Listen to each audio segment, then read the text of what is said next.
Ruby एक fashion designer की थी और नितिन एक कंपनी में सेल्स मैनेजर का काम करता था। रूबी और नितिन एक दूसरे को कॉलेज से जानते थे और एक दूसरे से प्यार करते थे। उनके रिलेशन को लगभग 6 साल हो गए थे और अब रूबी नितिन से शादी करना चाहती थी। पिछले महीना नितिन को प्रमोशन हुआ था, तो इसी कारण उसे दूसरे शहर में शिफ्ट होना पड़ा था। जाने से पहले वो रूबी से मिला था। रूबी बहुत उदास थी कि अब वो दोनों मिल नहीं पाएंगे, लेकिन रूबी ने नितिन को कभी मना नहीं किया। जाने से वो चाहती थी नितिन अपने कैरियर में आगे बढ़े और यही सोचकर उसने खुशी खुशी नितिन को जाने दिया।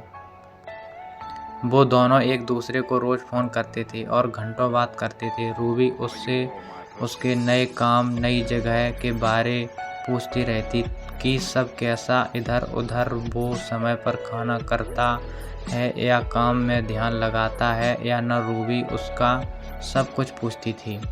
1 साल अच्छे से बीत गए थे, लेकिन फिर कुछ ऐसा होने लगा कि रूबी बहुत परेशान रहने लगी। नितिन ना तो खुद रूबी को फ़ोन करता था और जब रूबी फ़ोन करती थी तो ये बोलकर फ़ोन काट देता था कि वो काम में व्यस्त है। रूबी को समझ नहीं आ रहा था कि नितिन ऐसा क्यों कर रहा है। भले कितना भी काम को 5 मिनट तो मुझे बात कर ही सकता है। 1 महीना ऐसे ही चला गया। फिर रूबी थक कर नितिन को फ़ोन करना छोड़ दी और नितिन तो अब उसे खुद से फ़ोन करता ही नहीं था।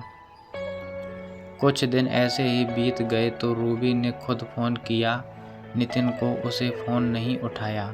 रूबी ने उसे 4-5 बार फ़ोन किया, फिर भी उसने फ़ोन नहीं उठाया और ना ही उसने बाद में खुद रूबी को फ़ोन किया।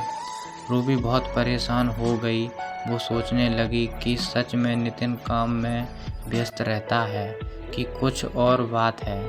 कुछ दिनों बाद रूबी अपने काम से छुट्टी लेकर नितिन को बिना बताए उससे मिलने चली गई।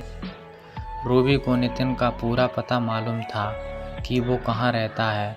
रूबी रात के समय नितिन के घर तक पहुंची। उसने देखा कि नितिन के घर पर ताला लगा हुआ था। उसने नितिन को फ़ोन किया, लेकिन नितिन हमेशा की तरह नितिन ने रूबी का फ़ोन नहीं उठाया। फिर रूबी ने नितिन को मैसेज किया कि मैं तुम्हारे घर के बाहर खड़ी हूँ, तुम कहाँ हो। थोड़ी देर बाद नितिन ने फ़ोन किया और उसे बहुत डांटा कि तुम बिना बताए क्यों आ गई, इधर किसने बोला था तुम्हें इधर आने के लिए, और फ़ोन रख दिया।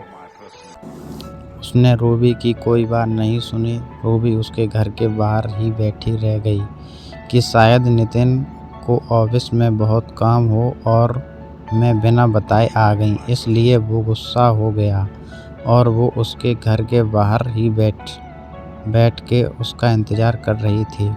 सफ़र में रूबी बहुत थक गई थी और उधर बैठे बैठे रूबी की आंख लग गई और रूबी सो गई।